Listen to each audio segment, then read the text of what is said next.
Welcome to the show, Malcolm.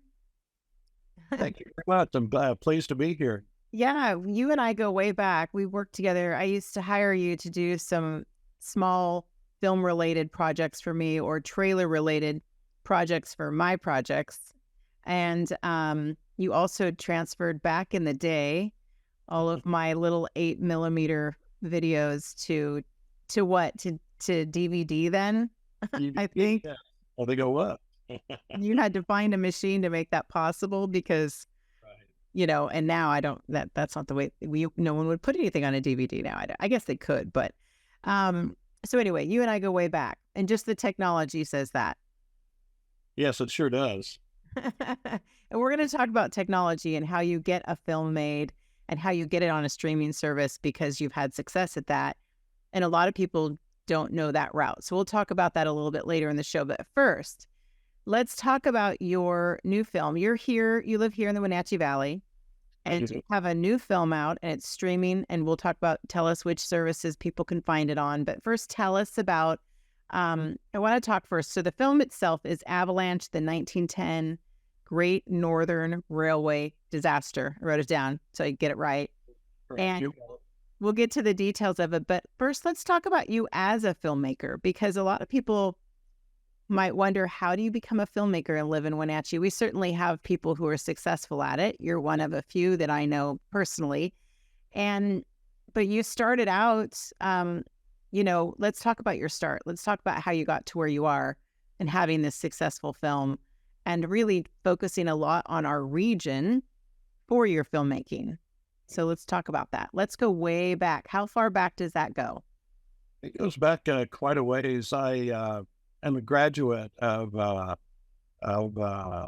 theater arts school, Pasadena Playhouse College of Theater Arts. That goes way back, and then I continued it on to the graduate school at the University of Connecticut, and then I started out in live theater and kind of progressed into making the transition to film and then subsequently to video production. Uh-huh. But the first time I really got started in getting programs broadcast was when we basically started out with the three major networks plus PBS, ABC, CBS, NBC. And then along came Showtime and HBO. And so when I was working in California, I had the opportunity to work on a show called The Roger Galloway Show, which was a Showtime program. And felt very fortunate to do that because it was so difficult at the time to break into the major three. And so along came, as I said, Showtime and HBO, and that gave an opportunity to independent filmmakers to have another opportunity to showcase their work. Think about how we talk about all of the platforms now where people can get things made. And obviously some platforms are better than others. Some work is more respected than others. Yes. But back when there were just three options. So when I was a kid, I remember we had, the TV with the big dial changer. And my dad would send me to change the channel. Yeah, and I'd change it. And then he'd go, and I'll go back to the other one and go back. And no one was happier when we got a remote control. Exactly. Yeah. And I think I was in junior high by the time we got a remote control, and I'm going to be 53. So that's how that timeline. But, having just three opportunities, but you look back at the shows that we grew up watching, that I grew up watching and that you watched, and they were quality productions. I mean, we look back at them now, maybe the technical aspects aren't what we can do today, but good quality television. And Sure. so to get something made at one of those three networks, or think about, how actors, the big ones, used to have multi-movie deals with MGM or the big studios, and that doesn't even really happen. They go off and form their own production company. Exactly. And TV didn't used to be great for movie actors. They didn't want to be on television. And now It's true. You've got Yellowstone and other series that have big time actors. So as you've produced films and watched this, transition, like give me a percentage of the possibility of getting something made now compared to then. Just like an overview numbers. What's the first thing that comes to your mind? How much more possible it is now today? Oh, it's extremely possible for anyone to produce a program that can get distribution. Uh-huh. Number one, you can self-distribute, and that wasn't really possible not too long ago. But now, you can, if you have a way to stream, and there are many ways to do that, even on Facebook or any other Right. social media platforms. You can stream, and if you can gain an audience, and that's what you're looking for. And so there are many ways to do that, of course. But on the other side of the coin is that there are so many, many more distribution channels that are available for filmmakers, independent producers now. I wasn't even aware of many of them, but I started looking for distribution for Avalanche. And then I started getting contracts with some names I'd never even heard of before. One of them was OTT. What does that stand for? Over the top. I'd never heard of it. And another one was, I want to say far away, but that's not correct. It's something similar to that. And I'd never heard of it either. Future Today. I'd never heard of it. And So we are talking about distribution, and that's true with all forms of media. My very first book that was published, I went the traditional route, had to get an agent. You can't get an agent unless they think you can get published. So it's harder to get an agent sometimes than a publisher, because they don't get paid unless you get paid. And that was a grueling process. And so when I wrote my second book, I formed a publishing company, and I made sure I did everything, like quality work, hired a book designer, hired someone to edit, did all the things so that when it was on the bookshelf, it looked like it came from HarperCollins, Yeah, right. And I don't know that to this day that I've ever said that I formed a publishing company and did it myself. No one's ever questioned it. You form your own imprint and do a good job of it, and people are none the wiser. And who cares anymore these days? I mean, that was 13 years ago, even. Now it's even easier. Sometimes you don't even print a book. Amazon or different companies print it for you. On demand. Exactly. Well, let's take a quick break and let's get back to your story too. I want to make sure we talk about that. And then you're going to give some information to folks about just that process of getting it done. I mean, we talked about the opportunities. We'll talk about the process as well. We'll be right back. Your film is Avalanche, the 1910 Great Northern Railway Disaster. We'll be back in just a moment.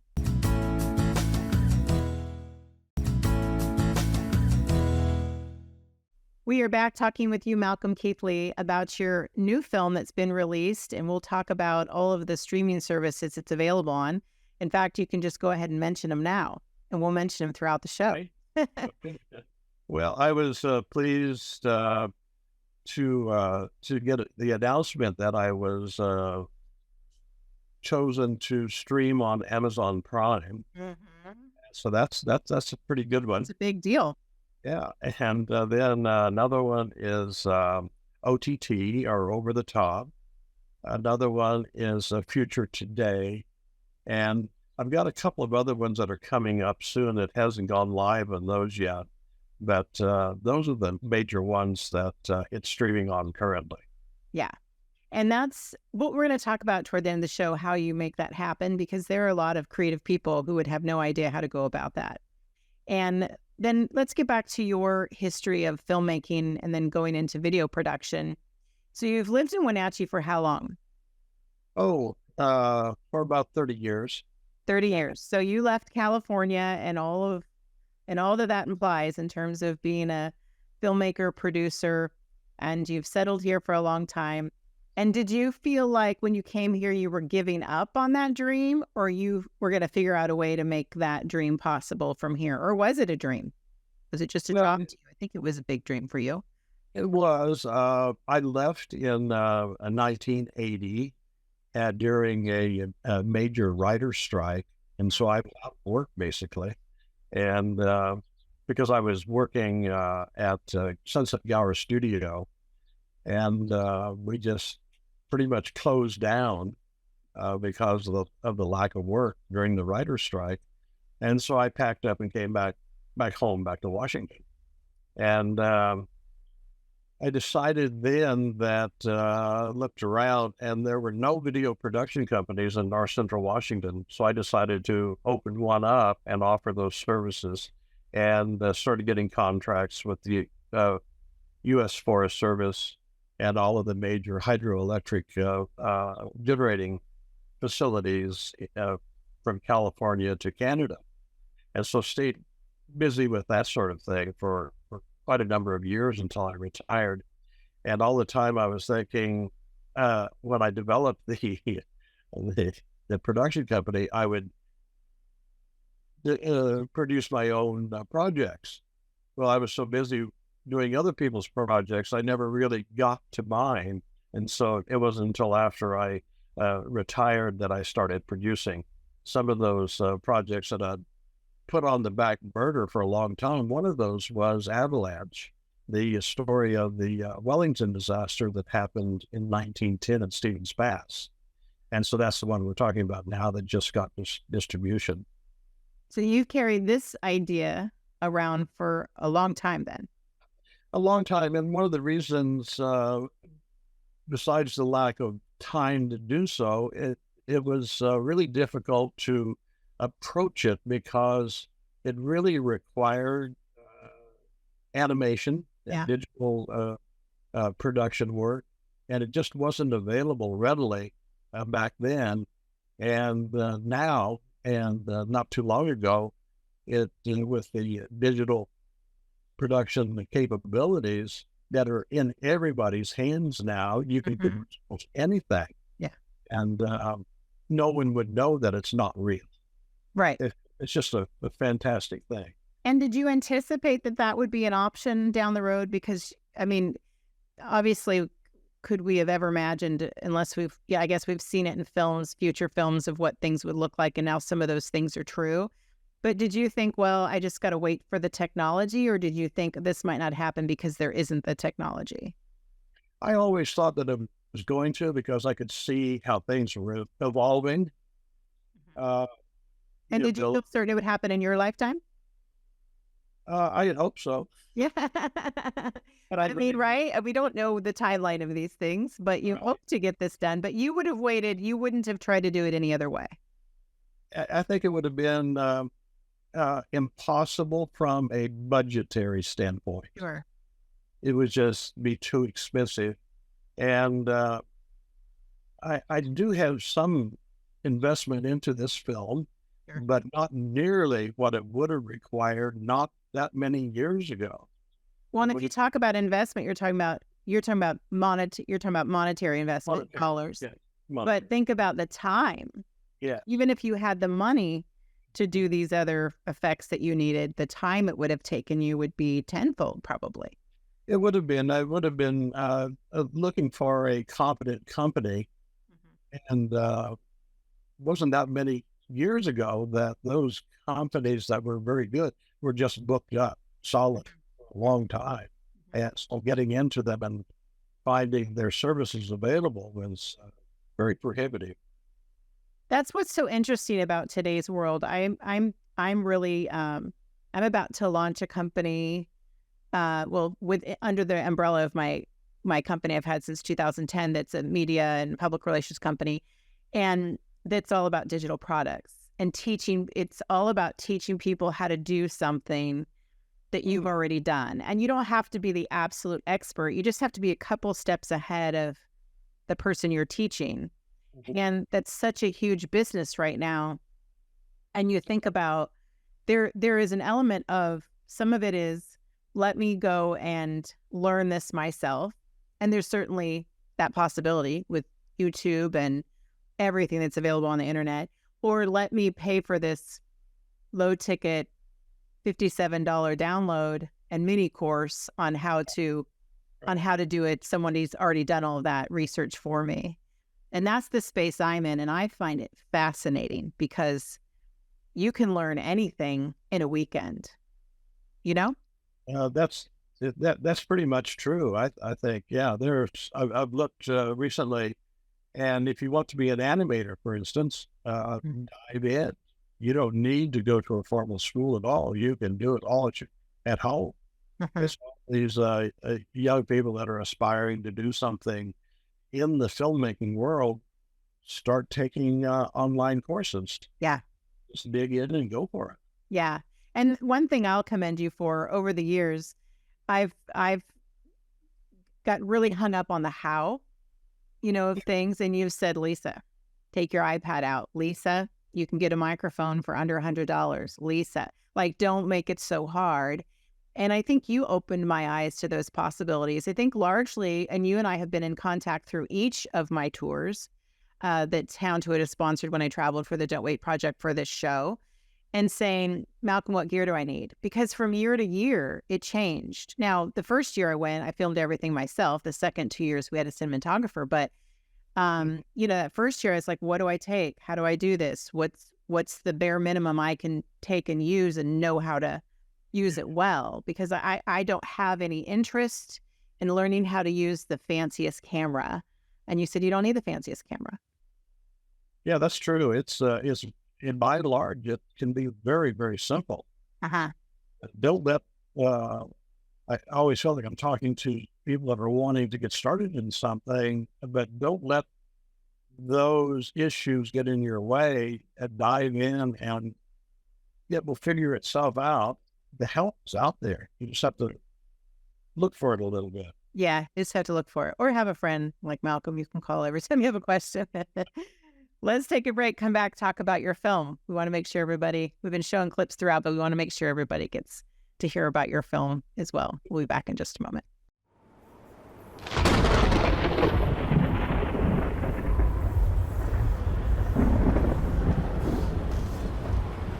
In the late winter of 1910, a relentless blizzard trapped two Great Northern Railway trains bound from Spokane to Seattle in the rugged Cascade Mountains. 6 days of frantic efforts to reach the passengers and crews failed. Early in the morning on March 1st, an avalanche 1/2 mile wide and 15 feet deep crashed down from the mountainside during a thunderstorm. It swept the trains off the tracks, killing 96 people. This documentary recounts America's worst avalanche disaster.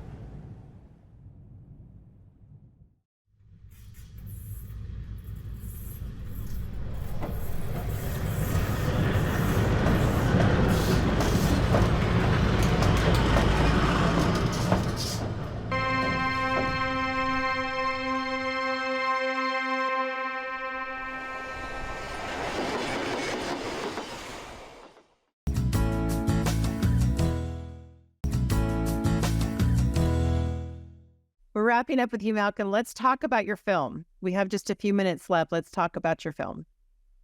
The avalanche, the 1910 Great Northern Railway disaster, is based on a true story, an event, a terrible event that occurred March 1st, 1910, right here in our own backyard at Stevens Pass. Two Great Northern Railway trains leaving Spokane Station early in the morning were stuck by snow at Stevens Pass. They couldn't go forward, they couldn't go backwards, and they were stuck there for about 6 days. And early in the morning on March 1st, an avalanche 15 feet thick by about almost 3 miles wide crashed down from the mountainside. And it took those two trains and it pushed them down into a ravine, killing at least 96 people. And so most of the people on the trains were killed, and possibly more than 96 were killed, but that's the official total. The Great Northern Railway was very interested in keeping the number under 100. basically, because then it would have been the worst train disaster in American history instead of just the worst avalanche disaster. So when you decided to do this film, tell me, so that the people who want to watch it chronicles that timeline, and also like you were talking about, the animation of kind of recreating and showing the magnitude of this disaster. It shows in the film. I show the actual avalanche hitting the train and tumbling the train cars down into the ravine, and that was done by an English animator, and did a wonderful job on that and depicting what the actual train avalanche would have been. And that was one of the big obstacles in creating the film in the first place was, what do you do? How do you show this without Sensationalizing it, right? Yeah. you have to visualize that? Mhm. Now, there are, luckily, in producing the film, I had access to a lot of post-avalanche photographs because the area was descended upon by Seattle photographers. They got there immediately. Somehow, and it's amazing to me how they got there that fast. But even the first film that was taken by these photographers, the Great Northern Railway employees were instructed to take the film out of the cameras and destroy them because they depicted too much carnage. So it allowed the photographers then to document the recovery of the bodies without showing the bodies. They were wrapped in blankets and that type of thing and pulled out on sleds. But there's an awful lot of documentation available following the actual event itself. And so I was able to use a lot of that in the film. But anything up to the disaster itself, very, very few photographs exist. You have to remember that the pathway from Seattle to Central Washington was pretty new. The railroad had just been in existence for just 4 years. And so people were just getting used to and very excited about being able to travel from east to west and west to east during that time. I mean, can you imagine trying to do that? The only other way was by horseback or by foot up until then. Yeah, you did an amazing job, depicting all of this and really honoring the story and the people whose lives were lost. And it's a beautiful film. It is a disaster, but like I said, you did a really beautiful job of showing the history of it and the story of it. So it's on Prime Video. Some other areas you can find it. We'll have your website for people to find it on as well, the more information. And I just thank you for being here to share it. Thank you for being here. And thanks for all your help over the years. I'm sure I'll have more questions for you in the future. Always a pleasure. Thank you, Lisa. All right. Take care, Malcolm.